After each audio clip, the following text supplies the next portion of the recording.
Selamat pagi Bapak Ibu hadirin sekalian. Saya mulai acara webinar pada pagi hari ini. Assalamualaikum warahmatullahi wabarakatuh. Waalaikumsalam warahmatullahi wabarakatuh. Selamat pagi dan selamat datang kepada Bapak Ibu hadirin yang berbahagia pada webinar JAS ke-14, yaitu mengenai autentitas naskah dinas. Sebelum dimulai, saya Syahr Maulana yang akan memandu jalannya acara pada pagi hari ini dan kita mulai dengan bersama-sama berdoa menurut agama dan kepercayaan masing-masing. Berdoa disilahkan.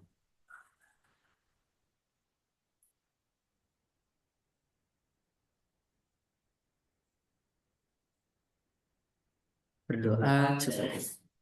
Bapak Ibu yang berbahagia, terima kasih kepada Bapak Ibu yang sudah menyempatkan hadir pada sesi webinar kali ini, yang mana kami sampaikan bahwa kami merupakan PT yang berlokasi di Yogyakarta dengan penyedia bimbingan teknis, pelatihan, webinar, dan juga konsultasi, terutama pada bidang kearsipan, perpustakaan, dan pengelolaan sosial media, baik secara online maupun secara offline. Bapak Ibu, pada sesi kali ini telah hadir di tengah-tengah kita ada Pak Rusidi SIPNM, yang mana beliau merupakan arsiparis ahli media di DPAD DIY, dan beliau juga merupakan ketua umum dari Asosiasi Arsiparis Indonesia Wilayah DIY, dan juga beliau aktif di beberapa sosial media, terutama di media sosial YouTube-nya, yaitu Arsiparis Berbagi, yang mana beliau berbagi kearsipan, dan tentu ada beberapa sosial media lainnya seperti website, yaitu ada pakrus.id, dan juga ada Instagram maupun TikToknya di Arsiparis Berbagi. Beliau juga merupakan penulis buku, yang mana ada beberapa buku yang sudah beliau terbitkan atau beliau tulis. Ada pemusnahan arsip di tahun 2015, jadwal retensi arsip di tahun 2018, dan juga Quo Vadis Kearsipan Indonesia pada tahun 2023. Bapak Ibu, sebelum dimulai saya ingin menginformasikan, jika Bapak Ibu ingin bertanya, bisa melalui chat room atau raise hand di tengah-tengah pemateri sedang menyampaikan materi. Jangan lupa untuk menyalakan kameranya dan juga menggunakan virtual background yang telah kami sediakan. Dan harapannya Bapak Ibu bisa menyimak dari awal hingga akhir dan bisa mencatat materi yang akan disampaikan oleh narasumber kita. Baik, Pak Rusidi, saya berikan tempat dan waktu untuk Pak Rusidi, disilakan Pak. Assalamualaikum warahmatullahi wabarakatuh. Waalaikumsalam. Terima kasih Mas Sehan, Bapak Ibu yang saya hormati, yang saya banggakan.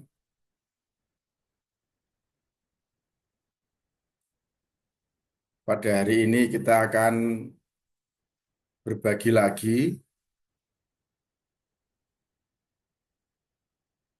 seperti hari-hari sebelumnya. Untuk hari ini Bapak Ibu yang akan kita diskusikan ini terkait dengan autentik si arsip naskah dinas. Mudah-mudahan bermanfaat Bapak Ibu, dan terima kasih Bapak Ibu sudah berkenan untuk bergabung di tentang autentisitas naskah dinas, di mana ini pengetahuan yang sangat mendasar Bapak Ibu. Sebagaimana kita ketahui bersama bahwa arsip itu lahir ya dalam daur hidup arsip, dalam manajemen arsip dinamis. Penciptaan arsip itu merupakan tahap yang paling awal, yang itu akan menentukan tahap-tahap berikutnya. Nah, bagaimana kita membuat naskah, bagaimana kita menciptakan arsip, sehingga arsip itu menjadi arsip yang otentik, yang terpercaya. Itu yang akan kita diskusikan pada pagi siang ini, Bapak Ibu. Mudah-mudahan bermanfaat dan tadi sudah disampaikan oleh Mas Sehan bahwa karena ini forum diskusi, tentu nanti kita bisa saling berbagi dan tidak ada waktu khusus ya Bapak Ibu ya untuk kita berbagi. Di tengah saya menyampaikan materi, silahkan nanti untuk Bapak Ibu bertanya seandainya ada yang perlu dikomentari, perlu kita diskusikan. Gitu ya Mas Ian ya. Baik, Bapak Ibu, Mas Sian, tolong Mas Sian. Ini pesertanya luar biasa. Ada beberapa teman saya, senior saya dari Jogja. Kemudian ada dari mana nih Mas Sian? Ada dari sekolah ya, dari Banten juga ada. Oke, mudah-mudahan nanti bermanfaat. Baik, Bapak Ibu, ini tentang autentisitas naskah dinas. Oke. Lanjut Mas Sian. Oke, lanjut. Baik, Bapak Ibu, arsip ya. Secara garis besar definisi arsip itu ada empat Bapak Ibu, bahwa arsip itu rekaman kegiatan atau peristiwa. Jadi rekaman kegiatan atau peristiwa. Rekaman informasi atau informasi yang terekam. Saya sering mengatakan arsip itu informasi yang terekam. Karena memang arsip itu tercipta secara otomatis dengan sendirinya itu. Sebagai akibat dari dilaksanakannya kegiatan administrasi. Ya. Sehingga yang namanya arsip itu ya tercipta otomatis. Itu merupakan hasil samping dari kegiatan administrasi. Jadi informasi yang terekam. Kemudian yang kedua bahwa arsip itu dapat dalam berbagai bentuk atau media rekam arsip itu tentu sesuai dengan perkembangan teknologi informasi dan teknologi komunikasi. Gitu. Jadi arsip itu alamiah, Bapak Ibu. Ya. Tercipta terjadinya peristiwa ya, pada masanya. Sudah barang tentu media rekam arsip, bentuk arsip, itu akan sesuai dengan perkembangan teknologi informasi dan teknologi komunikasi pada saat itu. Arsip yang tercipta pada tahun 80-an tentu akan berbeda dengan arsip yang tercipta tahun 90-an, tahun 2000-an. Akan berbeda lagi dengan arsip yang tercipta saat ini. Karena sekarang sudah eranya arsip elektronik, maka yang tercipta ya arsip-arsip elektronik gitu. Meskipun belum sepenuhnya. Artinya pada saat ini di era elektronik pun juga masih tercipta arsip-arsip yang manual, arsip-arsip tekstual. Kemudian yang ketiga bahwa arsip itu bukan hanya yang dibuat tetapi juga yang diterima. Bukan hanya yang dikirim tetapi juga yang diterima, yang masuk ke lembaga. Jadi dibuat dan diterima. Ketika lembaga membuat naskah, itu berarti menciptakan arsip. Ketika lembaga menerima naskah, menerima surat dari mitra dari lembaga lain, ya, dari pihak lain, itu juga menciptakan arsip. Artinya arsip itu baik informasi yang dikeluarkan, yang dikirim maupun informasi yang masuk, itu arsip. Karena apa? Semua itu sebagai hasil, ya, hasil transaksi sebagai hasil dari kegiatan administrasi, gitu. Dan itu dalam rangka pelaksanaan fungsi organisasi. Jadi ada 4 poin, Bapak Ibu, terkait dengan arsip. Yang pertama bahwa arsip itu rekaman informasi atau informasi yang terekam, rekaman peristiwa. Yang kedua bahwa arsip itu dapat dalam bentuk dan media apapun sesuai dengan perkembangan teknologi informasi dan teknologi komunikasi. Kemudian yang ketiga, arsip itu baik yang masuk maupun yang keluar, baik yang diterima maupun yang dikirim, dan semua itu tentu dalam rangka pelaksanaan kegiatan organisasi, dalam rangka pelaksanaan fungsi organisasi. Itu arsip. Lanjut, Mas Ian. Oke. Nah, terkait dengan bentuk atau media, ya, yang digunakan di depan sudah saya sampaikan, ada arsip tekstual, ya, ada kartografi maupun gambar teknik, ada audiovisual, ya, ada arsip produk IT, ya, atau arsip elektronik. Itu kalau kita berbicara media. Nah, pada kesempatan ini, Bapak Ibu, yang akan kita diskusikan adalah yang terkait dengan arsip tekstual, ya, ya, yaitu tentang naskah dinas. Seperti apa kita menciptakan arsip, ini yang akan kita diskusikan. Oke. Next, Mas Ian, lanjut. Nah, naskah dinas itu informasi tertulis, ya, informasi tertulis sebagai alat komunikasi kedinasan,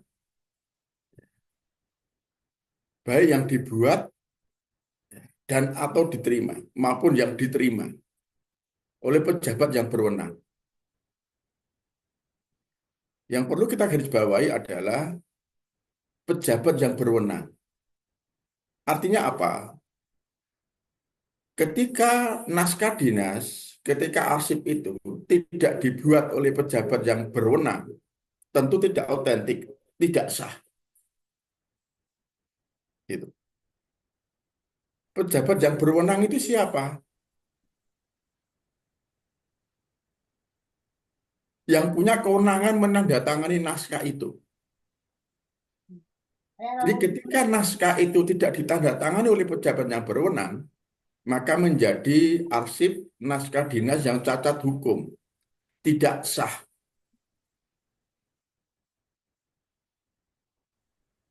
Maka dalam menciptakan naskah dinas, dalam membuat naskah dinas, kita harus berpedoman, berpegangan pada tata naskah dinas.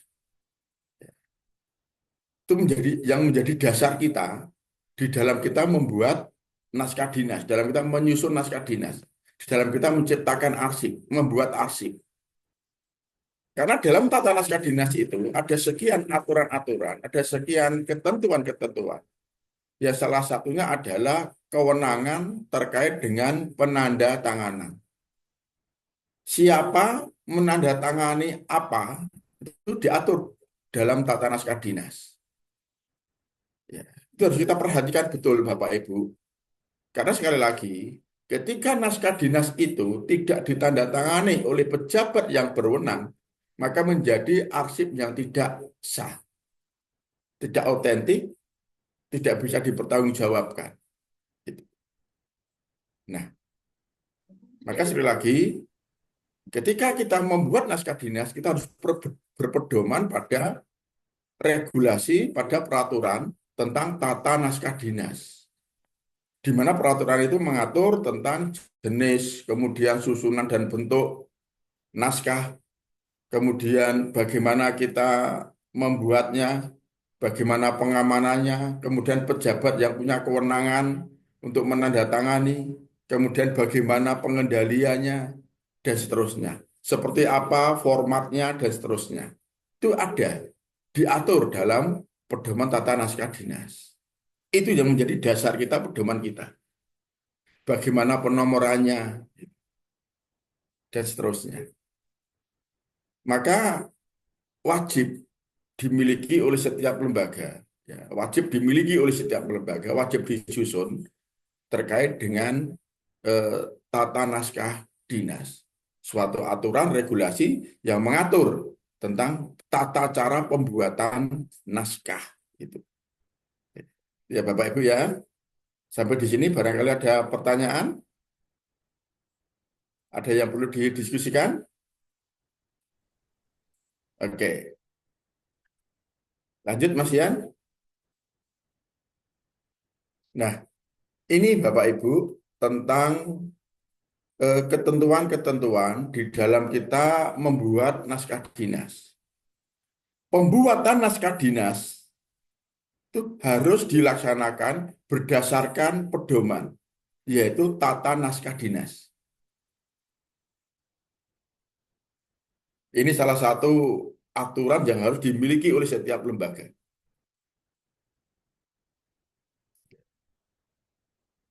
Jadi peraturan tentang tata naskah dinas, tentang tata cara membuat naskah, tata cara menciptakan arsip, tata cara membuat arsip itu. Itu pedoman tentang tata naskah dinas.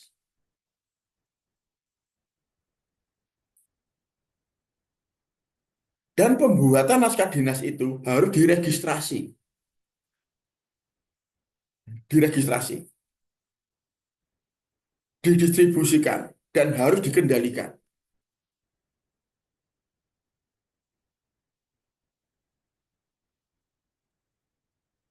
Diregistrasi itu dalam rangka untuk mendapatkan nomor dan tanggal. Ya, itu dilakukan. Didistribusikan, yang namanya arsip harus didistribusikan, dikomunikasikan, ditransaksikan, dan harus dikendalikan, dicatat.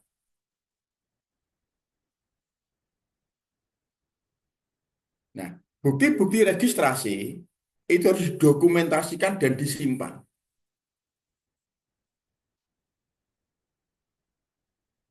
baik oleh unit pengolah maupun oleh unit kearsipan.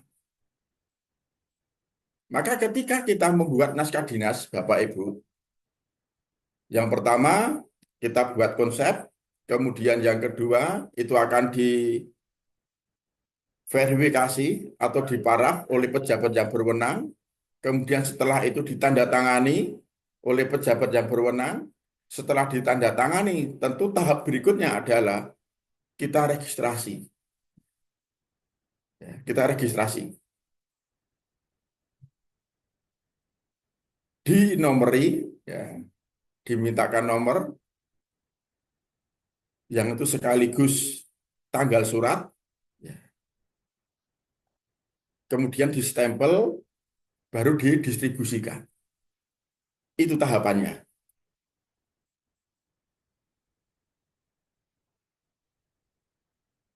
Sehingga keberadaan naskah dinas yang kita buat itu betul-betul dapat dipertanggungjawabkan, tercatat, dikendalikan.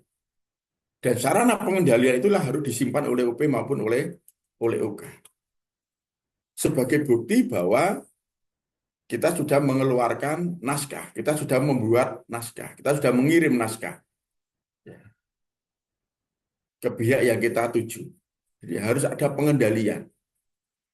Dan sarana pengendalian itu harus disimpan, didokumentasikan oleh unit pengolah maupun oleh unit kearsipan.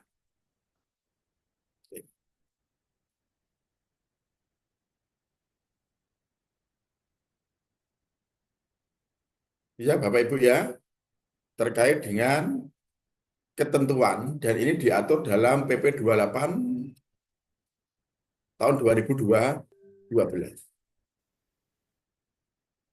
Lanjut Mas ya.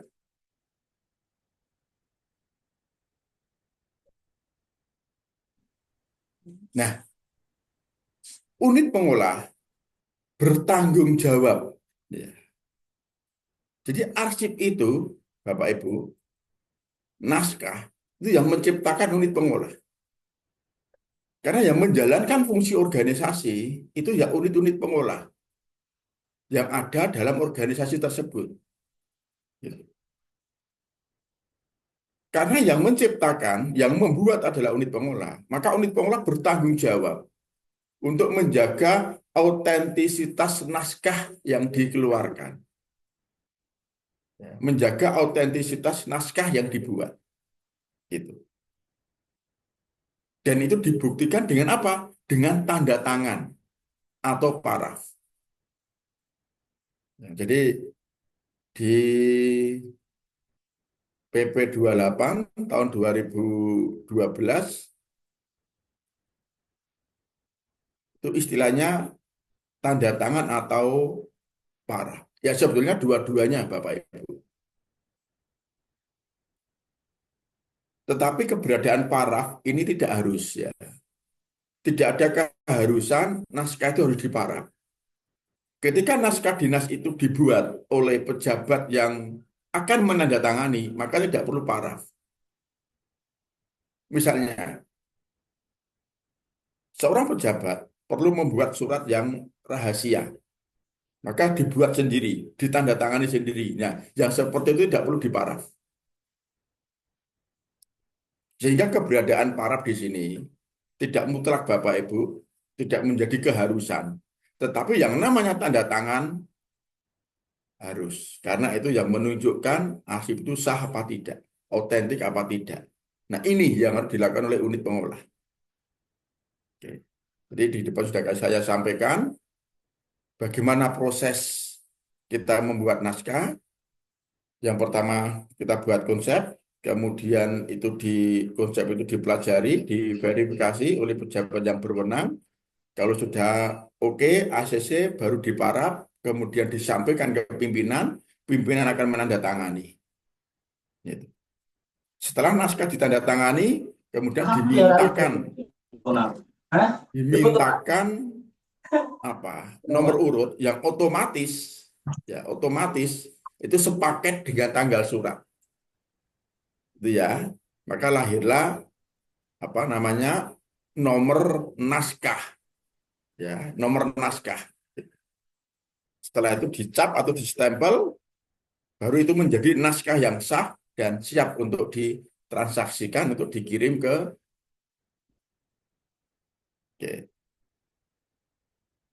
ke pihak yang dituju.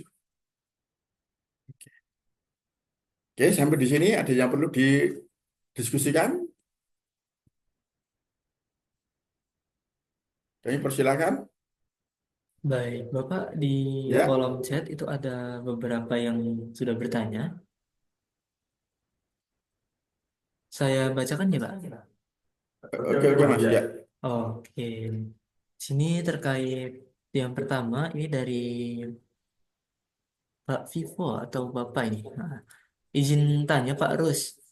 Beberapa tahun yang lalu ada kasus. Ada surat penawaran diklat dengan mengatasnamakan lembaga yang terkenal, tetapi setelah ditelusuri, ternyata lembaga tersebut tidak menawarkan diklat. Menurut Pak Rus, bagaimana caranya membuktikan asli atau palsunya surat atau naskah? Seperti itu, Bapak. oke. Baik. Eh, ini terkait dengan pembuktian arsip atau naskah itu asli apa palsu. Bapak Ibu, untuk membuktikan naskah itu asli apa palsu, ya memang tidak mudah ya. memang tidak mudah. Perlu dilihat dulu kasusnya. Kalau yang disampaikan oleh teman kita ini, ada surat tentang penawaran diklat, ya, mengatasnamakan lembaga. Ya, yang mungkin lembaga itu sudah terkenal ya, sudah terkenal begitu. Kemudian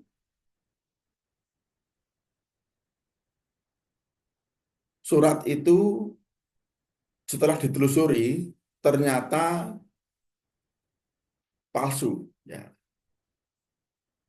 Jadi ada pihak yang mencatut nama lembaga, mengatasnamakan lembaga untuk menyelenggarakan diklat. Tentu apa yang dilakukan ini ada tujuan-tujuan tertentu, mungkin terkait dengan uang dan sebagainya. Nah, bagaimana cara membuktikan bahwa arsip itu palsu? Yang pertama tentu dari lembaga yang bersangkutan, yang namanya dicatut itu. Ya, itu dulu.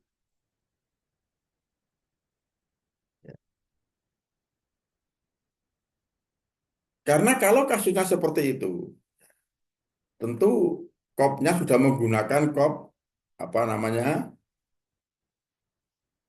lembaga, ya, lembaga yang dicatut namanya, kopnya. Kemudian stempelnya juga seperti itu. Bahkan yang tanda tangan mungkin juga menggunakan nama pimpinan lembaga yang dicatut. Kita sebagai orang yang menerima surat penawaran itu ya tidak akan tahu sur arsip itu, naskah itu palsu apa tidak. Yang kita tahu ya oh ada penawaran diklat, ada penawaran pelatihan dari lembaga A gitu. Maka yang pertama, yang tahu itu palsu adalah tentu dari lembaga yang bersangkutan. Ya, dari lembaga yang bersangkutan. Karena apa? Tidak merasa menawarkan pelatihan, ternyata ada surat tentang penawaran pelatihan. Selanjutnya bisa ditelusur. Ya. Selanjutnya bisa ditelusur. Tanda tangannya pasti. Ya. Tanda tangannya, karena surat itu yang mengeluarkan bukan lembaga yang bersangkutan, tanda tangannya pasti tidak asli. Kan begitu tanda tangannya. Ya. Jadi bisa dilihat dari yang pertama tanda tangan. Kalau kasusnya seperti itu loh ya. Kalau kasusnya seperti itu, bagaimana untuk membuktikan naskah itu asli apa palsu? Kalau kasusnya seperti itu ya yang tahu tentu lembaga yang namanya dicatut. Kita sebagai orang awam ketika kita menerima itu, ya awalnya ya tidak tahu. Kecuali nanti setelah kita transaksi, kita mendaftarkan, oh ternyata tidak ada pelatihan. Ya, setelah kita konfirmasi dengan apa lembaga yang namanya dicatut tadi. Oh, kita baru sadar bahwa kita kena kena tipu. Oh, tadi itu surat palsu toh. Karena ternyata lembaga tidak menyelenggarakan pelatihan. Kita baru sadar. Tapi awalnya kita tidak tahu kan kalau itu palsu. Suratnya palsu kan kita tidak tahu. Kalau kasusnya seperti itu loh ya, itu. Kalau kasusnya ada penawaran seperti itu, itu. Tetapi secara umum begini Bapak Ibu, untuk membuktikan keaslian arsip, ya, sebetulnya jauh lebih mudah, ya, jauh lebih mudah daripada memalsukan arsip. Gitu. Karena apa? Arsip itu dibuat, tercipta karena ketentuan administrasi. Arsip itu tercipta, dibuat karena ketentuan administrasi. Gitu. Ya.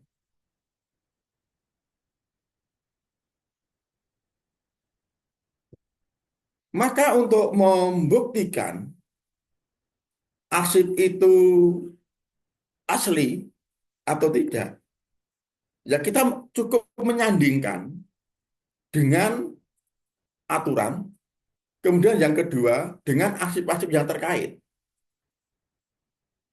Gitu. Cukup dengan menyandingkan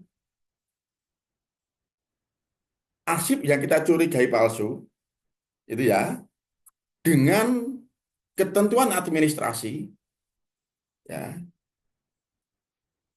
atau peraturan yang mengatur kegiatan itu dilaksanakan, ya.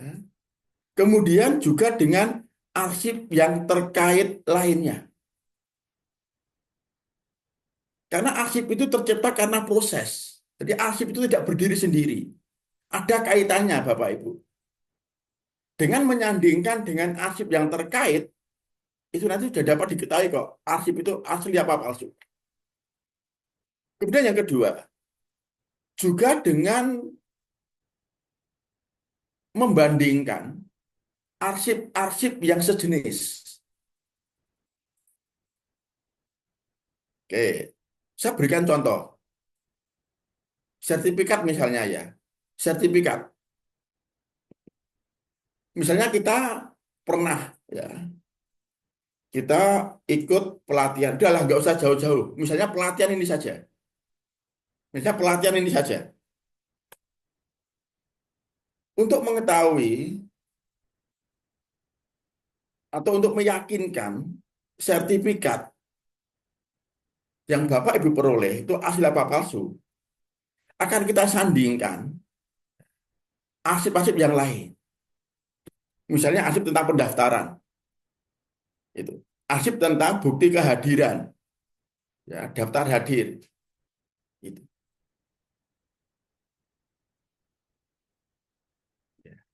Kalau dia tidak hadir, tidak daftar, itu. Kok mendapatkan sertifikat, jelas itu patut untuk dipertanyakan. Jadi untuk membuktikan keaslian arsip, itu yang pertama, dengan menyandingkan arsip yang terkait, atau ketentuan administrasi yang berlaku saat itu. Yang kedua, dengan membandingkan juga dengan arsip-arsip yang sejenis lainnya. Gitu. Misalnya, arsip peserta pelatihan si A ya, dengan sertifikat miliknya si B. Sama apa tidak? Gitu. Itu Bapak Ibu caranya. Jadi lebih mudah untuk membuktikan keaslian arsip daripada memalsukan. Jadi memalsukan arsip itu sangat sulit Bapak Ibu. Karena apa? Arsip itu tidak berdiri sendiri. Arsip itu rangkaian dari kegiatan, ya, rangkaian peristiwa. Ya. Untuk memalsukan sertifikat pelatihan ini, kalau yang dipalsukan hanya sertifikatnya saja, itu akan ketahuan Bapak Ibu. Ya. Ketika si pemalsu tadi tidak memalsukan daftar hadir, tidak memalsukan bukti pendaftaran, gitu. Ya.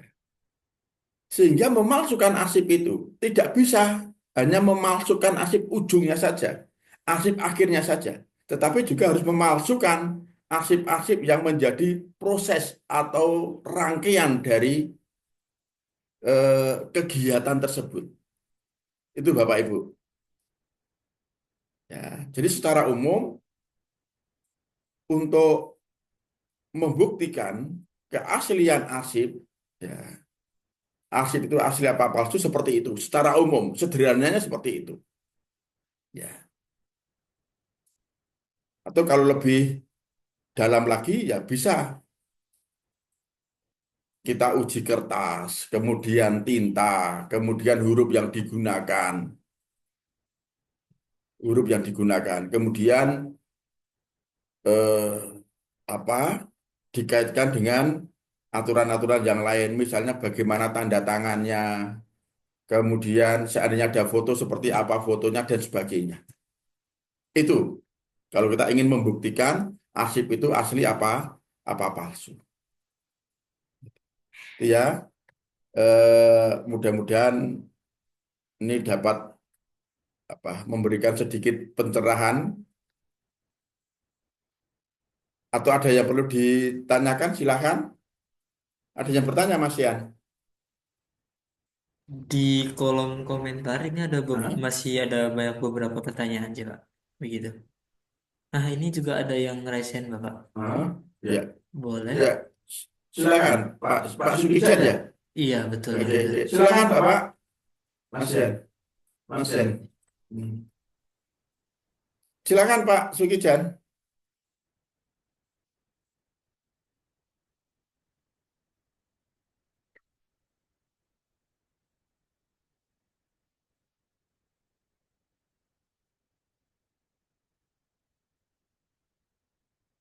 Silakan Pak Sukijan.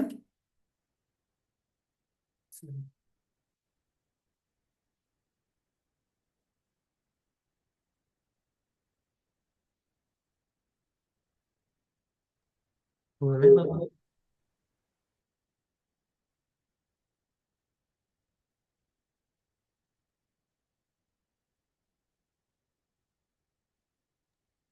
Benar. Pak Sukijan, mic-nya mungkin bisa dinyalakan kali ya.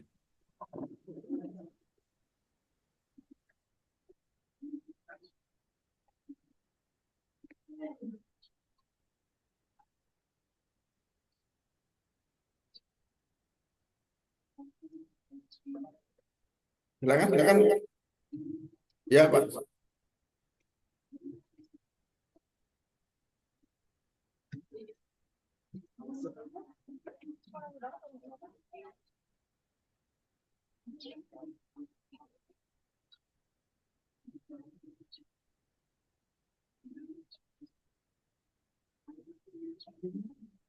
Sepertinya sepertinya ada gangguan sinyal dari sana, Bapak. Begitu. Oh, gitu ya. Iya, mungkin pertanyaan dari chatroom terlebih dahulu kali, Pak. Ya, oke, oke. Boleh. Di sini ada dari Ibu Hartati dari Setda Cilegon nih, Pak. Ini izin bertanya, Bapak, di peraturan tata naskah dinas kami dijelaskan bahwa sebelum ditandatangan pejabat berwenang ada kewajiban pemarahan dan pemarahan dijelaskan berjenjang. Mm-mm. Pertanyaannya seperti ini, Bapak. Jika dalam pembuatan surat ada satu jenjang jabatan dilewati dan jabatan berwenang sudah menandatangani bagaimana keabsahan dari surat tersebut. Seperti itu, Bapak. Oke. Tadi kami sampaikan bahwa keberadaan parab itu bisa diparab, bisa tidak ya. Ketika naskah dinas itu dibuat langsung oleh pejabat yang akan menandatangani, maka tidak perlu parab. Ya, tidak perlu parab. Itu ketentuannya. Jadi misalnya pimpinan perlu membuat surat rahasia yang namanya rahasia kan harus dibuat sendiri. Tidak perlu diparab, langsung ditandatangani kemudian dikirim. Nah, sekarang bagaimana untuk surat-surat atau naskah yang itu perlu diparab? Kalau aturannya itu memang perlu diparab secara berjenjang, maka pimpinan tidak akan menandatangani sebelum ada parab. Karena ada aturan yang tidak dilaksanakan di situ. Ya. Karena apa? Parab itu bentuk tanggung jawab, bentuk koordinasi. Ketika yang punya kewenangan parab belum parab, maka tentunya pimpinan tidak akan menandatangani. Karena apa? Dikhawatirkan ketika nanti ada permasalahan yang tidak parab itu tidak mau bertanggung jawab. Jadi parab itu bukan sekedar parab, itu bentuk pertanggungjawaban. Atas apa? Atas isi naskah. Ya. Atas isi naskah.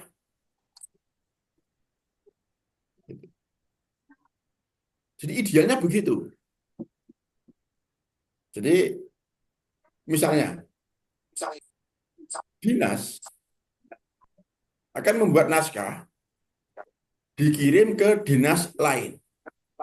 Apakah itu izin survei atau pembinaan dan sebagainya. Naskah itu dibuat oleh bidang yang memiliki fungsi, yaitu fungsi pembinaan, diparap oleh kepala bidang. Nah, oke, kepala bidang bertanggung jawab terhadap isi naskah. Kemudian dalam ketentuan disebutkan bahwa juga diparap oleh sekretaris dinas. Sekretaris dinas bertanggung jawab terhadap apa? Terhadap kesesuaian naskah itu dengan ketentuan tata naskah dinas. Gitu. Ketika naskah yang dibuat oleh kepala bidang tidak sesuai atau belum sesuai dengan ketentuan tata naskah dinas, pasti akan ditolak oleh sekretaris. Tidak akan diparap oleh sekretaris. Setelah sesuai baru diparap. Itu bentuk pertanggungjawaban parap dari sekretaris dinas. Setelah itu naik ke pimpinan dan ditandatangani oleh pimpinan. Sekarang misalnya, itu naskah tentang pembinaan. Kepala bidang yang mempunyai fungsi pembinaan belum parap. Siapa yang bertanggung jawab terhadap isi? Gitu. Saya pastikan kepala dinas tidak akan tanda tangan. Kemudian yang kedua, misalnya, sekretaris belum parap. Siapa yang bertanggung jawab? Kalau naskah dinas itu sudah sesuai dengan ketentuan tata naskah dinas. Gitu. Ya. Oleh karena itu, terkait dengan pertanyaan dari sahabat kita ini, kalau itu memang sudah diatur di tata naskah, siapa yang punya kewenangan parap, ya harus diparap. Gitu. Nah, sekarang naskah itu menjadi sah apa tidak? Kalau berbicara sah ya. Kalau kita mengikuti apa? Mengikuti kasus yang baru rame, ketika ada masalah, Bapak Ibu, masalah kecil pun itu akan menjadi pasal. Ya. Jadi kalau berbicara sah dan tidak sah, yang namanya naskah itu ditandatangani, ada nomor, ya, ada nomor, itu sebenarnya sudah sah berbicara naskah, distempel. Terkait dengan yang semestinya yang para dua orang kok baru satu orang, ya itu ya tidak sesuai dengan ketentuan. Gitu. Tapi soal paraf itu kan urusan intern Bapak Ibu. Jadi soal paraf itu urusan intern. Seandainya nanti ada masalah itu baru bermasalah. Tapi kalau berbicara saat ini tidak sah, karena yang kita kirim keluar itu adalah yang tanpa paraf. Itu bukan urusan pihak luar terkait dengan paraf itu.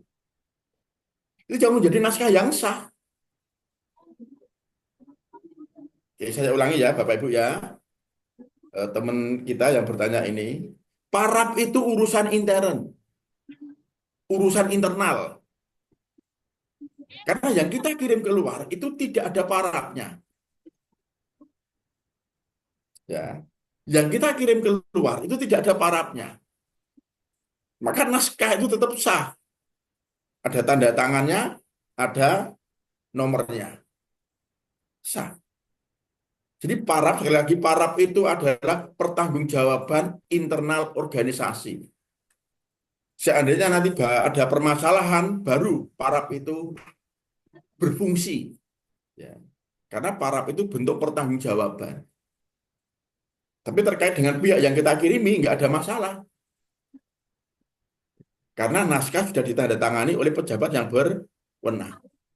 Jadi sekali lagi, parab itu kepentingan internal organisasi.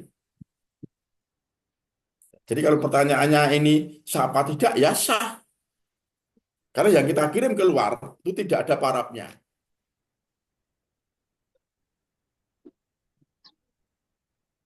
Oke.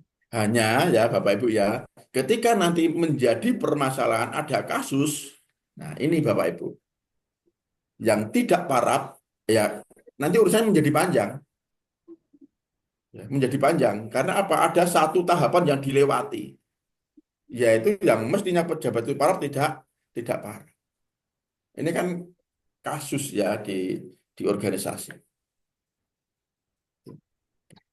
Itu iya Bapak Ibu ya, ada pertanyaan lain? Yang Yang tadi tadi Pak Pak siapa? siapa? Pak Mas Ian? Pak Sukijan? Sepertinya belum hadir, Bapak. Iya. Iya, Jika jika dalam dalam pembuatan pembuatan surat atau satu jenjang jabatan dilewati dan pejabat berwenang sudah menandatangani, bagaimana keabsahan dari surat tersebut? Oke, itu jawaban saya ya, Bapak Ibu yang menanyakan ini. Jadi kalau berbicara sah, ya sah. Karena apa? Parab itu urusan internal organisasi yang kita kirim keluar. Itu hanya begini Bapak Ibu, ketika nanti ada permasalahan, ya, ketika nanti ada permasalahan ya apa ya, yang akan menjadi masalah. Ya. Ketika nanti ada permasalahan terhadap naskah itu akan menjadi masalah, ya, karena ada tahapan yang dilewati. Gitu. Tuh, oke, lanjut Mas Yan. Sudah tidak ada pertanyaan di chat? Di chat masih ada pertanyaan, Bapak. Oke. Boleh sekarang ya, Pak? Hmm. Oke. Di sini ada dari Ibu Sri Oke. Supartiati. Dan bertanya Bapak bagaimana kalau naskah dinas ditandatangani oleh orang yang tidak berhak? Bagaimana kalau kop naskah dinas dinasnya keliru? Biasanya pas perubahan kelembagaan sering terjadi lembaga sudah berubah tetapi kop masih yang lama. Dan seringkali naskah dinas setelah ditandatangani, difotokopi baru dicap dinas. Seperti ini termasuk naskah dinas asli atau fotokopi. Bagaimana Bapak legalitasnya seperti itu? Oke. Baik, terima kasih.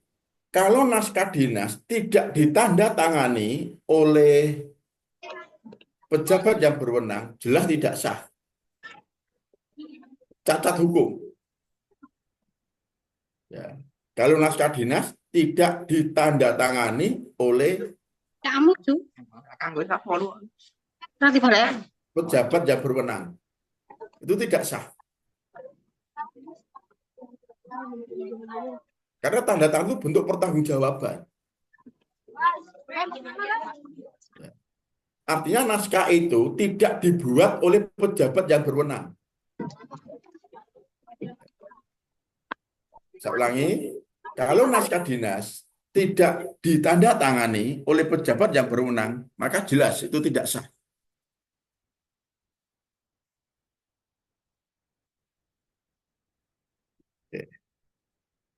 Kemudian yang kedua tadi apa Mas? Menggunakan kop ya. Menggunakan kop tidak sesuai dengan apa? Kop naskah dinas itu kan mencerminkan pencipta. Siapakah yang menciptakan arsip itu? Dari dinas apa? Ya. Pernah ada kasus begini Bapak Ibu. Itu sering terjadi, bukan sering. Pernah terjadi di beberapa lembaga. Ketika terjadi perubahan, belum ada kop baru, kemudian lembaga itu menggunakan kop yang lama. Apakah itu mempengaruhi sah dan tidaknya naskah?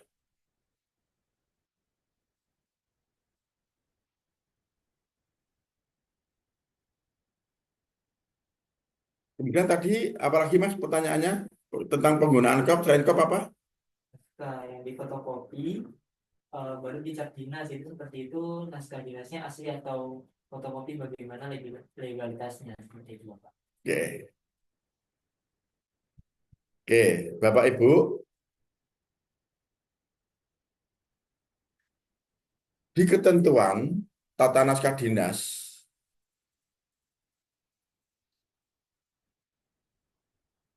ada beberapa tahapan, beberapa unsur yang harus terpenuhi tentang penggunaan KOP, kemudian penomoran, penandatanganan, paraf, dan seterusnya. Maka sejak awal, di awal tadi sudah disampaikan, sedapat mungkin naskah dinas itu harus dibuat sesuai dengan ketentuan. Makanya mengapa pimpinan unit kearsipan itu harus paraf, ya, itu. Itu dalam rangka apa? Untuk mengontrol, ya, untuk mengkontrol, ya, apakah naskah dinas yang dibuat oleh unit-unit pengolah itu sudah sesuai dengan ketentuan apa belum? Itu tugasnya sekretaris selaku pimpinan unit kearsipan yang bertanggung jawab secara keseluruhan tentang penyelenggaraan kearsipan di organisasinya. Maka mengapa sekretaris itu harus paraf? Itu tujuannya itu, Bapak Ibu. Oke. Tentu seandainya pejabat itu menjalankan fungsinya masing-masing. Ya, kepala bidang juga paraf, bentuk pertanggungjawaban atas isi naskah, sekretaris paraf, ya, sebagai bentuk pertanggungjawaban bahwa naskah sudah dikoreksi, sudah diverifikasi sesuai dengan ketentuan naskah dinas, itu nggak ada masalah sebetulnya. Semuanya akan berjalan baik-baik saja. Gitu. Jadi paraf tidak sekedar paraf. Oke. Kemudian yang terakhir tadi, naskah itu bentuknya sudah ditandatangani, kemudian itu digandakan, difotokopi, baru dicap. Ya. Itu bagaimana statusnya? Ya tetap sah. Karena apa? Naskah yang dibuat dalam jumlah banyak, seperti undangan misalnya, jadi undang 50 orang. Kan tidak mungkin pimpinan menandatangani masing-masing undangan. Maka solusinya apa? Ya digandakan, difotokopi, baru distempel. Itu. Seperti itu. Artinya di sini harus dilihat kasusnya. Harus dilihat kasusnya. Yang kedua, juga harus dilihat isi informasinya, bobot informasinya. Ketika yang difotokopi, ketika apa itu bentuknya adalah undangan, kemudian difotokopi dulu, baru distempel. Karena itu hanya undangan, ya, di mana informasinya, bobot informasinya ringan. Itu tidak menjadi masalah. Tapi berbeda, ya, dengan naskah yang itu bobot informasinya lebih tinggi, misalnya seperti perjanjian, naskah perjanjian kerjasama misalnya. Ya tidak mungkin difotokopi baru distempel. Harus tanda tangan basah semua. Jadi terkait dengan arsip Bapak Ibu, memang secara teknis banyak sekali permasalahan-permasalahan, tetapi memang tidak bisa kita apa ya, tidak bisa kita pukul rata, tidak bisa kita, kalau orang Jawa itu di apa, gebiah uyah begitu tidak bisa.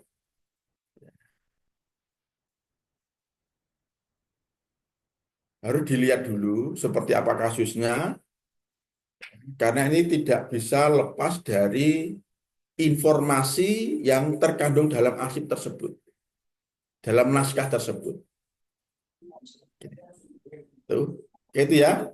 Ibu, tadi dari mana Mas Sian? Oke, dari Bu Yati ya. Oke. Oke. Baik, masih ada Bapak Ibu? Ada pertanyaan Mas ya?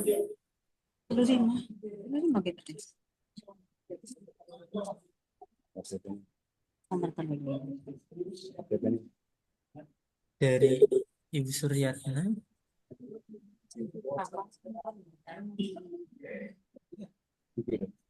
Eh, Sepertinya kepencet itu, Pak.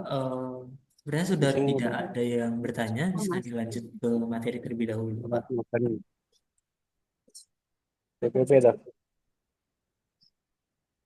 Oh ini ya Mas ya.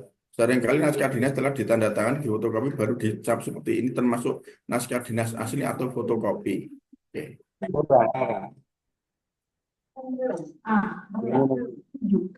Nah, legalitasnya. Oke. Baik. Ini Bapak Ibu, tanda tangan itu berfungsi sebagai alat autentikasi. Ya. Oke. Jadi arsip itu sah apa tidak? Itu ada di tanda tangan Bapak Ibu.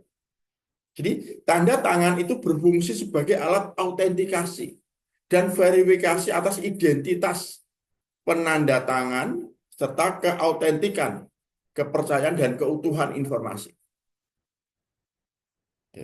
Sedangkan paraf itu bentuk koordinasi. Ya tadi kami sampaikan, itu berjenjang. Ya. Sebelum naskah itu ditandatangani oleh pejabat yang berwenang. Artinya apa? Mestinya pimpinan tidak menandatangani naskah yang belum diparaf. Naskah yang belum diparaf. Karena kalau naskah itu belum diparaf berarti belum matang Bapak Ibu. Belum dikoordinasikan. Gitu ya. Informasinya masih meragukan. Tidak ada yang bertanggung jawab terhadap naskah itu. Kalau itu belum diparaf. Makanya sekali lagi, peran pimpinan unit kearsipan ini sangat penting.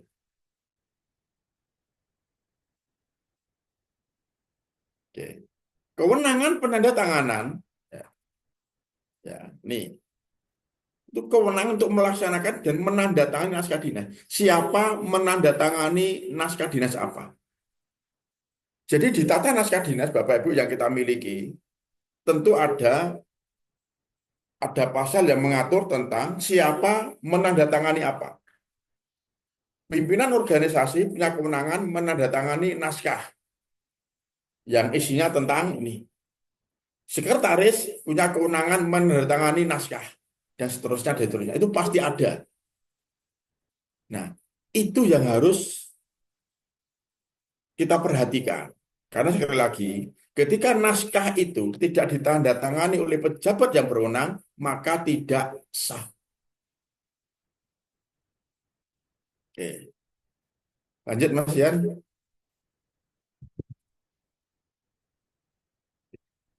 Ini terkait dengan penandatanganan, Bapak Ibu, tidak bisa terlepas dari jenis naskah. Ada beberapa jenis naskah dinas. Berdasarkan peraturan Kepala ANRI, ini ada naskah dinas arahan, ada pengaturan, ada penetapan, ada penugasan. Ada naskah dinas korespondensi, ada naskah dinas khusus.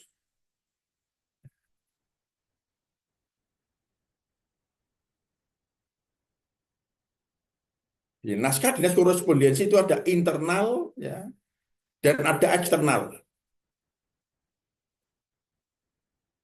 Beberapa waktu yang lalu, kami menemukan undangan, ya, jadi satu organisasi itu ada kegiatan rapat, kemudian membuat undangan itu dengan membuat nota dinas. Ya, jadi membuat undangan itu dengan menggunakan nota dinas. Alasannya karena itu hanya untuk intern. Alasannya hanya untuk intern. Dan nota dinas itu sebagai sarana komunikasi internal antar bidang. Itu nota dinas. Nah, ketika lembaga itu akan menyelenggarakan rapat internal, gitu ya, itu menggunakan nota dinas.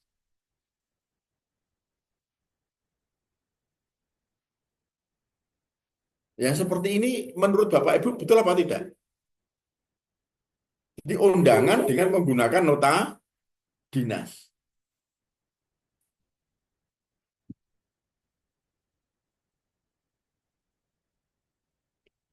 Padahal Bapak Ibu, undangan itu ada dua. Ada undangan untuk internal, ada undangan untuk eksternal. Kalau undangan internal itu, yang tanda tangan cukup sekretaris. Ya. Kalau undangan itu eksternal untuk orang luar, di luar lembaga, yang tanda tangan kepala instansi, pimpinan instansi. Sehingga kalau kita akan menyelenggarakan rapat, pesertanya hanya internal, yang menggunakan format undangan internal. Nah, itu Bapak Ibu. Jadi memang masalah tata naskah ini agak jelimet, agak rumit Bapak Ibu, maka sekali lagi kita harus hati-hati, kita pegang betul itu peraturan tentang tata naskah, karena ini akan terkait dengan kesahan naskah. Naskah yang kita buat itu sah apa tidak, cacat hukum apa tidak.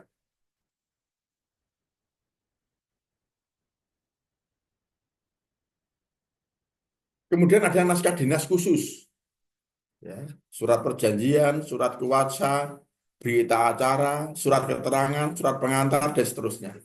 Ini naskah dinas khusus. Tentu karena ini naskah dinas khusus ya, formatnya juga khusus Bapak Ibu. Oke, jadi secara garis besar, naskah dinas, ada naskah dinas arahan, naskah dinas korespondensi, dan naskah dinas khusus. Oke. Sampai di sini ada pertanyaan Bapak Ibu? Baik, Bapak Ya, dari wah, ada yang raise hand tadi ya, Pak Sukijan, boleh Bapak? Halo, ya, selamat pagi Pak. Boleh, silakan Bapak. Halo, iya, silakan Pak, silakan Pak. ya Pak Kusyadi ya, mohon izin. Salam kenal. Ya, dari mana Pak? Kita dari Kalimantan Barat Pak, Kabupaten Ketapang Pak Pak Rusidi. Kalbar ya, Gimana? Kalimantan Barat ya. Kalimantan Barat, Kabupaten Ketapang Pak. Oke, silakan Bapak, silakan, silakan Bapak. Ya, baik Pak Rusadi. Mungkin berkaitan dengan arsip yang sifatnya permanen Pak Rusadi. Harus mohon maaf. Eh, Kalau kita mesin penyimpanan atau buat secara digital, apakah itu gimana langkah awalnya seperti apa gitu Pak Rusadi, Pak Rusidi, itu aja. Langkah awalnya kita buat daftar arsip atau langsung didigitalkan atau gimana gitu Pak Rusidi. Baik itu aja Pak Rusidi. Oke, Terima kasih. oke, terima kasih Bapak. Mas Yan bisa menangkap Mas Yan? Sebentar Bapak. Pak Sukijan, mohon maaf, di kami suaranya putus, boleh diulang Bapak? Begitu. Halo Pak. Iya, iya. Gimana?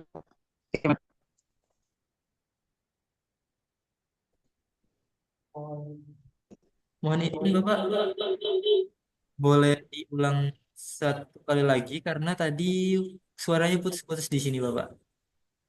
Ya, mohon izin kayak gitu pernyataan sepanjang arsip mana pakai di arsip atau di secara digital Pak,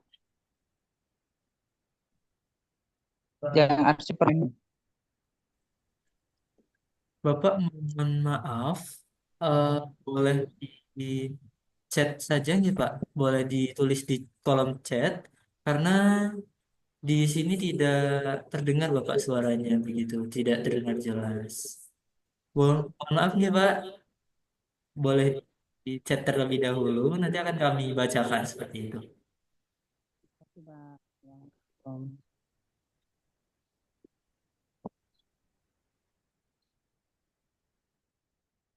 Tadi saya mendengar ada alih media itu ya Mas Yan ya, Betul. Pak ya. Iya Pak, Pak Sukijan ya. media ya. Sebentar ya Pak.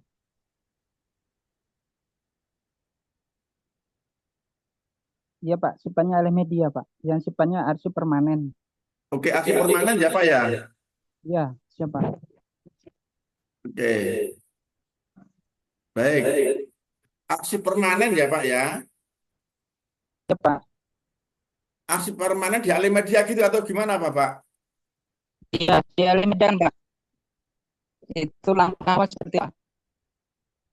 Jadi, Oke.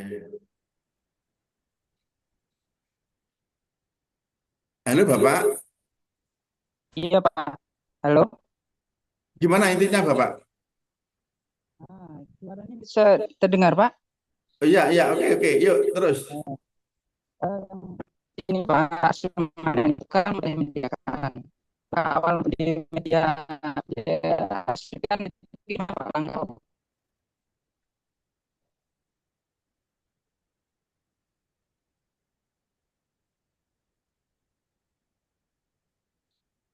Oke Pak, kami chat aja lah. Chat, chat. Oke Pak, ya, oke. Mohon maaf ya Pak, di Ya, Assalamualaikum. suaranya tidak jelas karena putus-putus begitu Bapak. Ya, makasih Pak. Di sambil menunggu mungkin gimana Bapak? Apakah dilanjut dulu?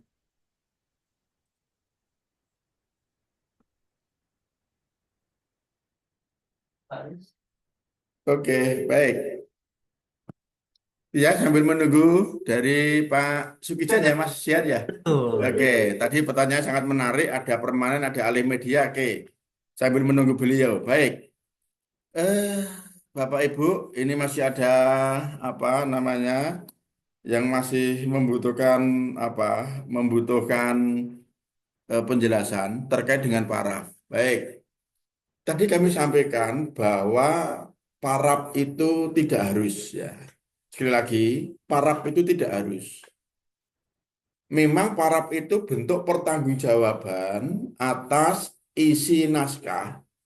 Kemudian yang kedua atas apa namanya naskah itu sudah sesuai dengan ketentuan apa belum.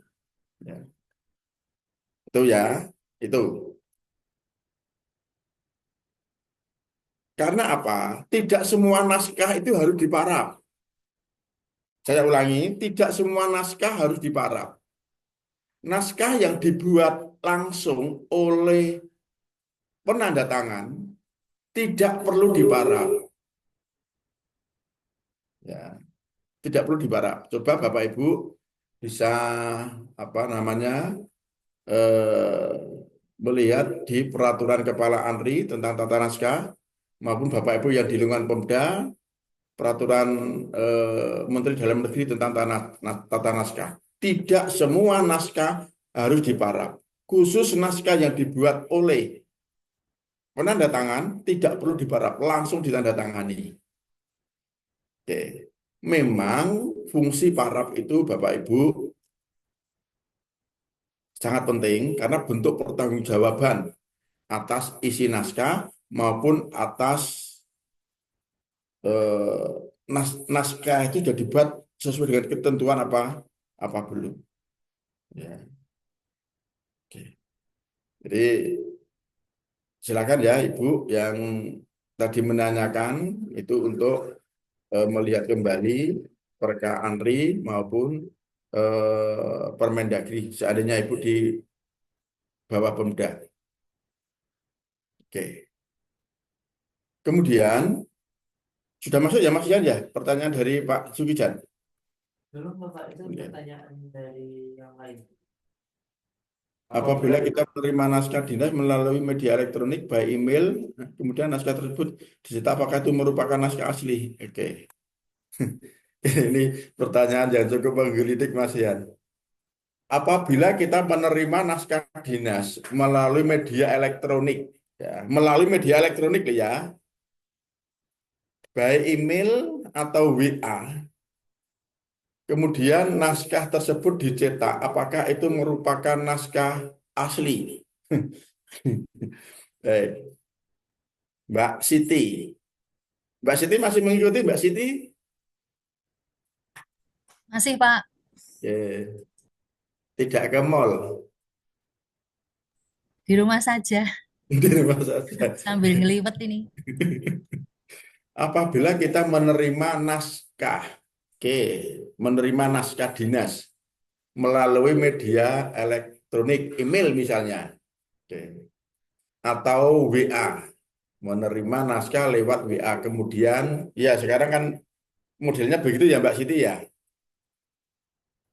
Iya, Pak.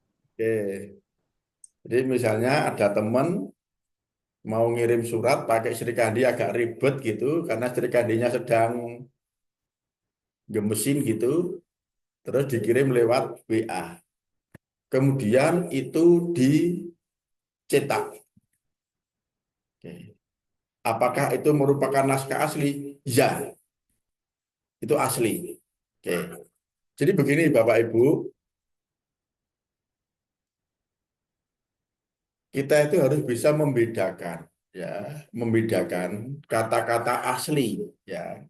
Kan ada asli, ada tembusan, apalagi ada fotokopi, terus apa lagi? Ya. Nah, mengapa itu saya sebut naskah asli? Karena naskah itu memang ditujukan ke kita. Ya. Jadi misalnya nih, ini Bu Siti bekerja di instansi X gitu aja ya, instansi X. Kemudian menerima naskah lewat WA. Kemudian di print. Apakah naskah itu asli? Ya, karena naskah itu ditujukan ke ibu, ke instansi ibu. Meskipun itu hanya print-printan dari WA, dicetak dari yang dikirim lewat WA. Itu asli, karena ditujukan untuk instansi ibu. Tapi mungkin yang ibu maksudkan asli di sini bukan asli terkait dengan tujuan naskah ya, tetapi apa ya? Saya harus seperti apa menyampaikannya?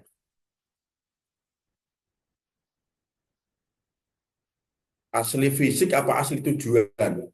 Kalau itu memang ditujukan ke instansi ibu, gitu, dikirim lewat WA, kemudian di print, dicetak gitu, ya itu asli.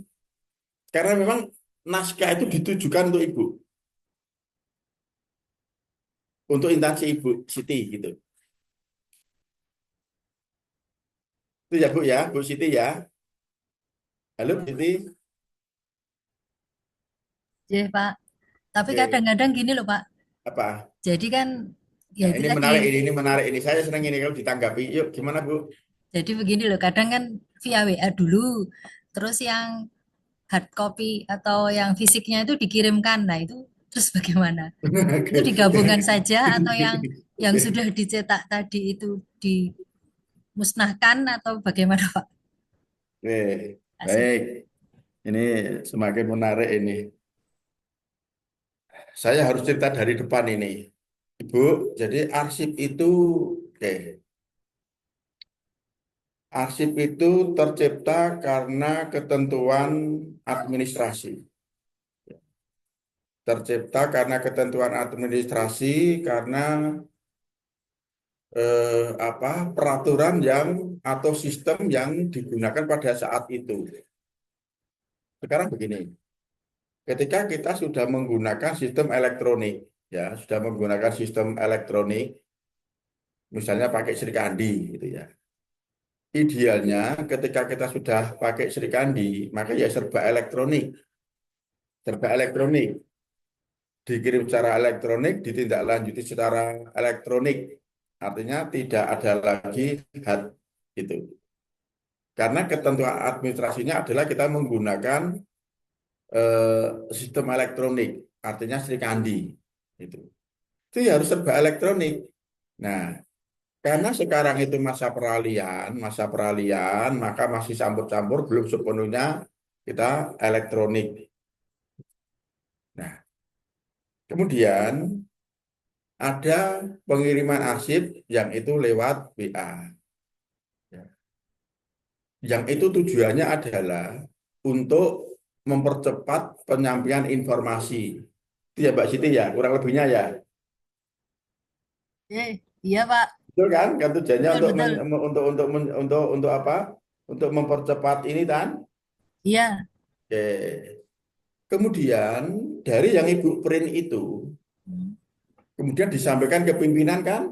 J, betul. Ditindaklanjuti ke pimpinan kan? Iya. Oke. Artinya apa? Ya itu asli. Iya, iya. Itu asli. Itu. Nah sekarang apa? Dari pengirim yang tadi mengirim lewat WA itu ya, ternyata juga mengirim lewat hat yang aslinya gitu ya Bu ya. Iya, Oke.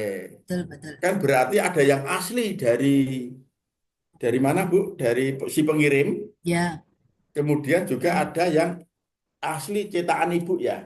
Ya. Terus tadi pertanyaannya apa? Yang dicetak itu dimusnahkan kan ada data yang asli gitu ya? Ya, atau biasanya terus kita jadikan satu. Oke. Karena begini Ibu, yang hasil cetakan Ibu tadi sudah disampaikan ke pimpinan. Oleh pimpinan ada disposisinya ya Bu ya.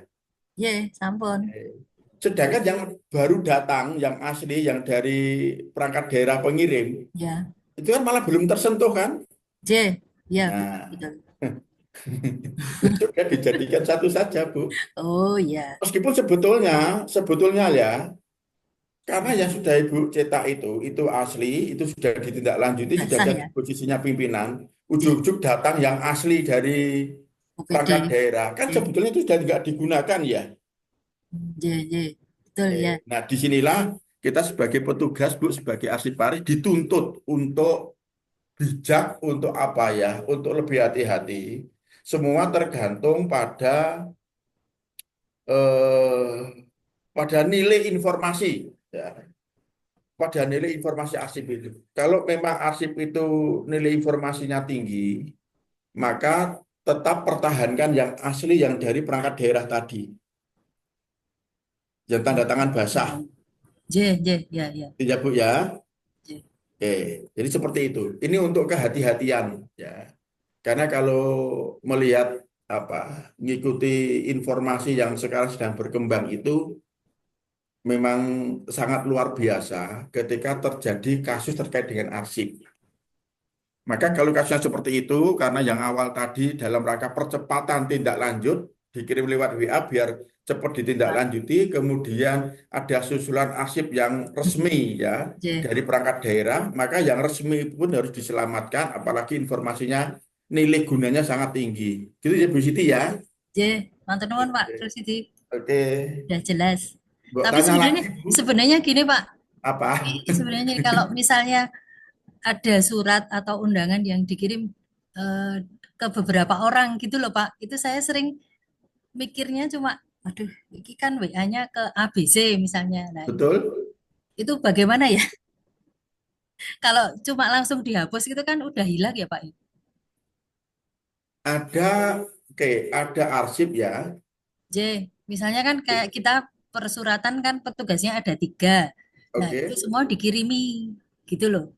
Mm-mm. Nah, itu terus kebetulan misalnya loh, kalau saya kan kadang tak cek dulu di persuratan itu udah ada belum lah. Tapi ada kadang temen atau ya mungkin saya sendiri nggak belum ngecek. Tapi kita tiba-tiba udah cetak gitu loh Pak. Nah itu bagaimana ya Pak?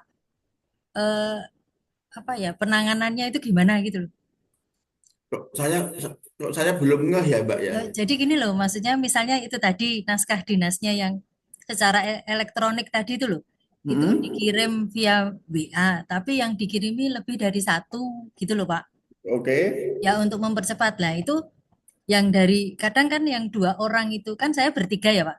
Jadi kadang yang 2 orang itu juga nyetak. Nah itu terus gimana?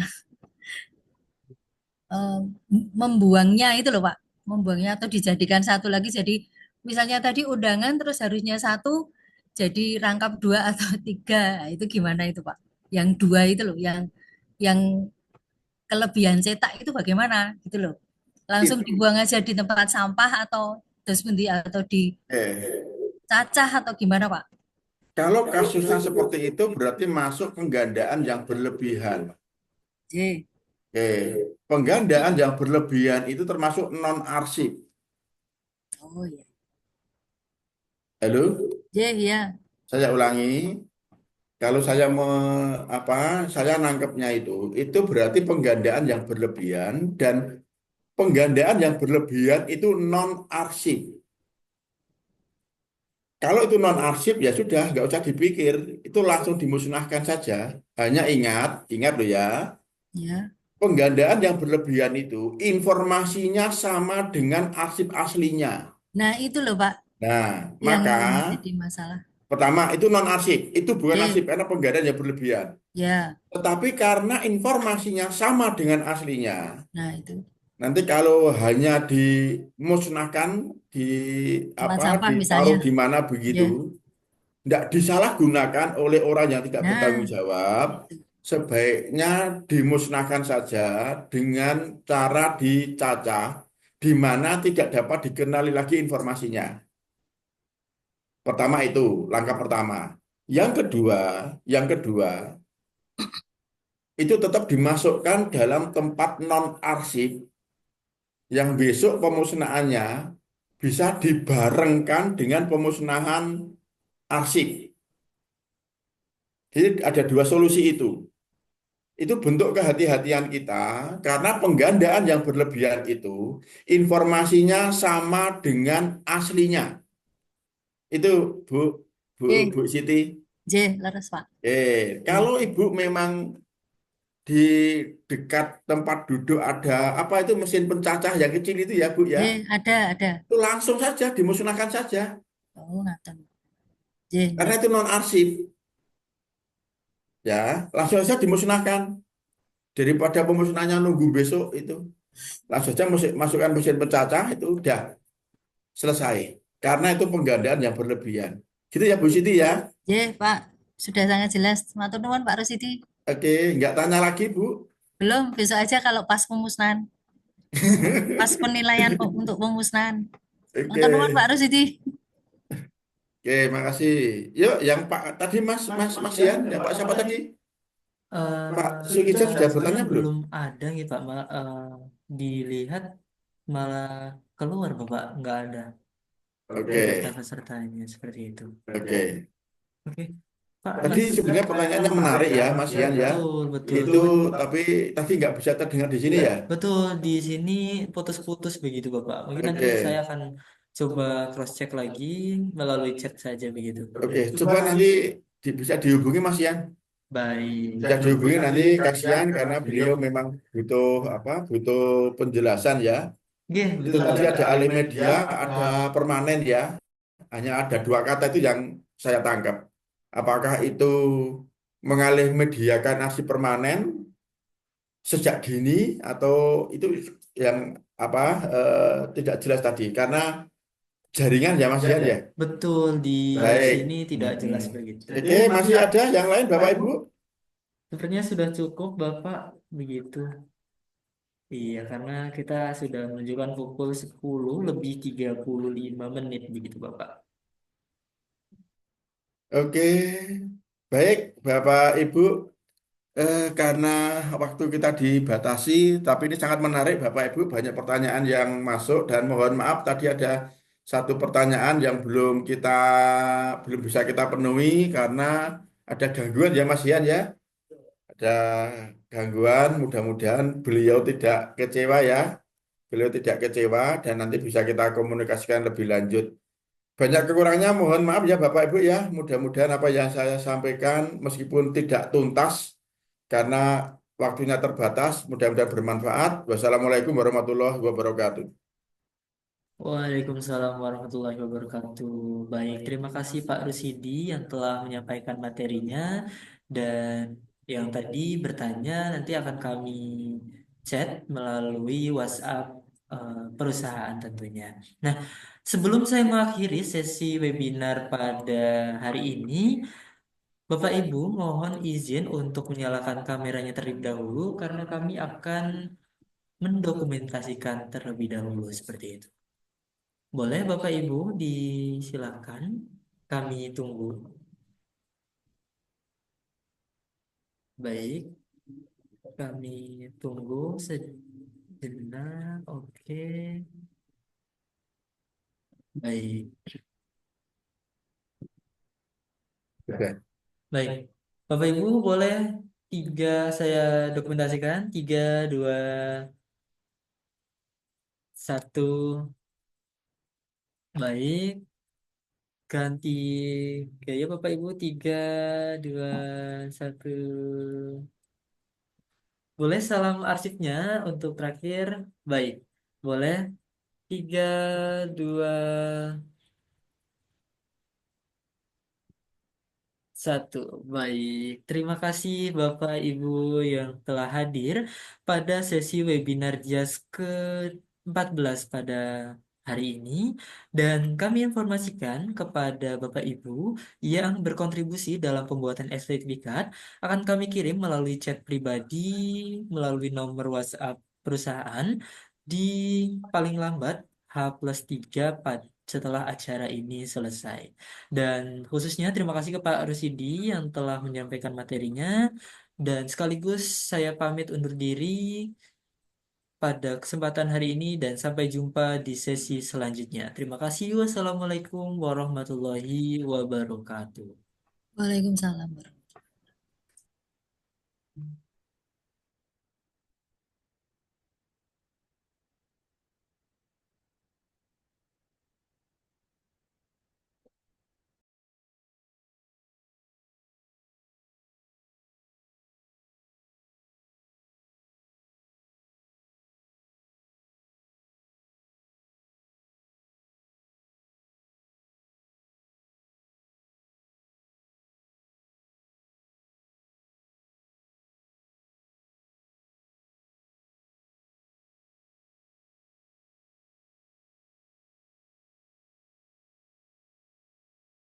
yang tepat.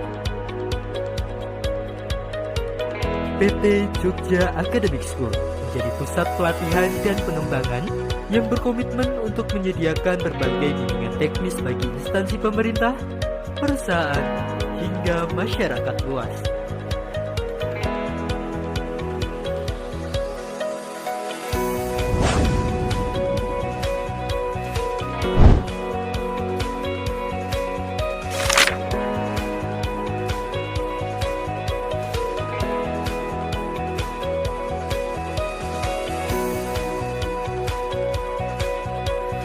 Dengan beragam program pelatihan yang disesuaikan kebutuhan pengembangan dunia kerja, kami hadir untuk mendukung meningkatkan kompetensi dan kapasitas sumber daya manusia di berbagai bidang.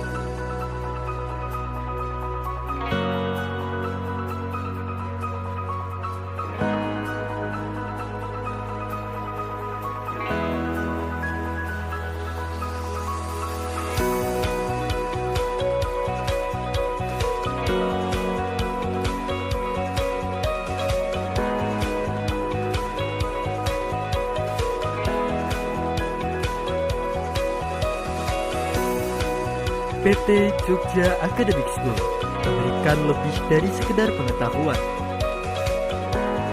Setiap sesi meninggalkan jejak keterampilan baru. Kami hadir membawa perubahan nyata dalam mewujudkan sumber daya manusia yang unggul dan siap menghadapi tantangan masa depan.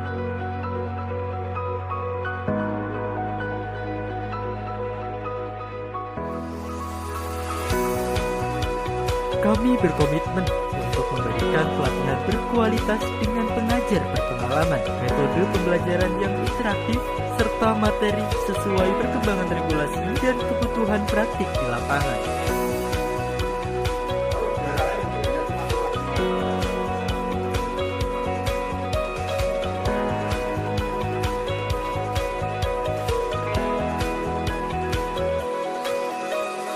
PT Jogja Academic School, mitra terbaik Anda dalam perjalanan menuju kesuksesan profesional.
Kami percaya bahwa setiap langkah menuju kemajuan dimulai dengan pengetahuan dan keterampilan yang tepat.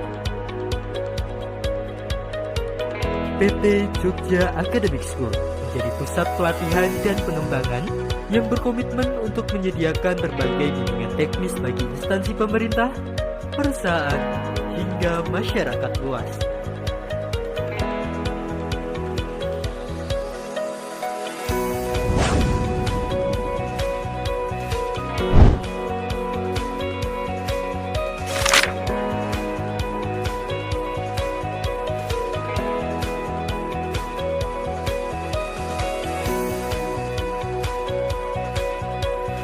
Dengan beragam program pelatihan yang disesuaikan kebutuhan pengembangan dunia kerja, kami hadir untuk mendukung meningkatkan kompetensi dan kapasitas sumber daya manusia di berbagai bidang.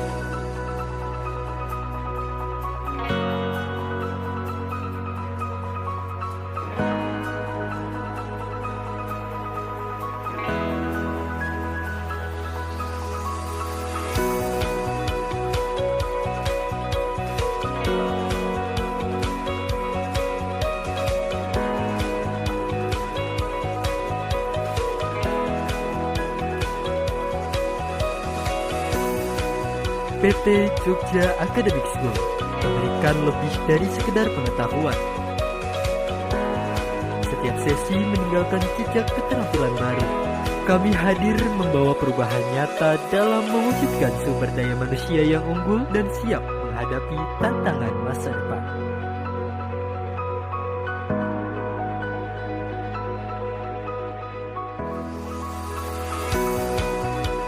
Kami berkomitmen untuk memberikan pelatihan berkualitas dengan pengajar berpengalaman, metode pembelajaran yang interaktif, serta materi sesuai perkembangan regulasi dan kebutuhan praktik di lapangan.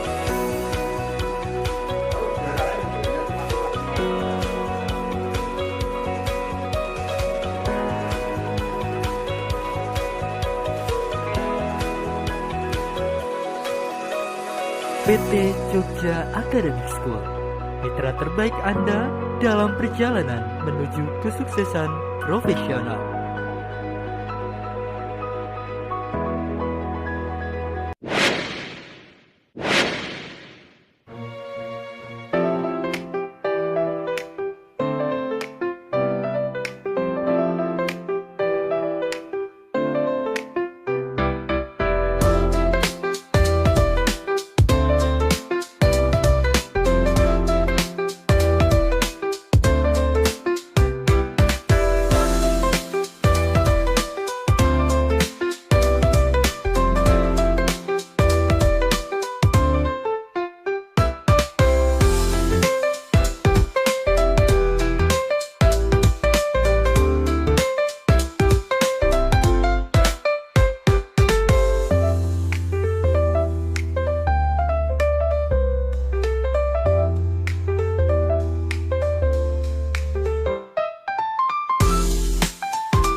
Kami percaya bahwa setiap langkah menuju kemajuan dimulai dengan pengetahuan dan keterampilan yang tepat. PT Jogja Academic School menjadi pusat pelatihan dan pengembangan yang berkomitmen untuk menyediakan berbagai bimbingan teknis bagi instansi pemerintah, perusahaan, hingga masyarakat luas.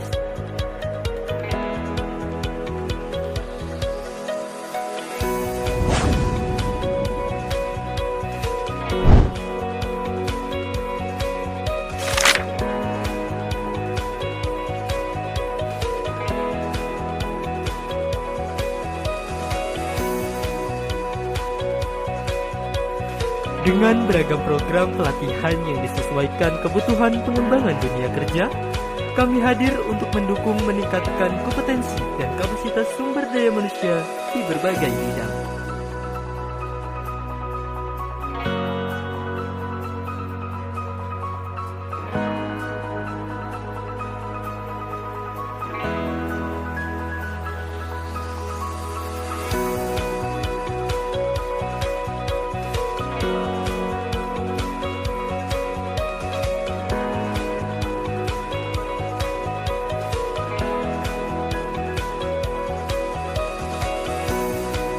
PT Jogja Academic School memberikan lebih dari sekedar pengetahuan. Setiap sesi meninggalkan jejak keterampilan baru. Kami hadir membawa perubahan nyata dalam mewujudkan sumber daya manusia yang unggul dan siap menghadapi tantangan masa depan.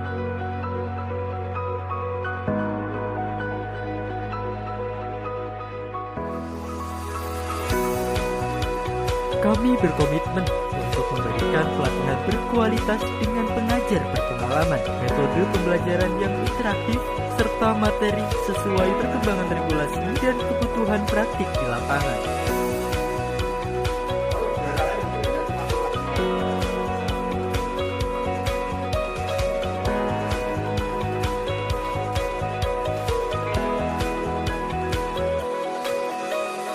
PT Jogja Academic School, mitra terbaik Anda dalam perjalanan menuju kesuksesan profesional.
Kami percaya bahwa setiap langkah menuju kemajuan dimulai dengan pengetahuan dan keterampilan yang tepat.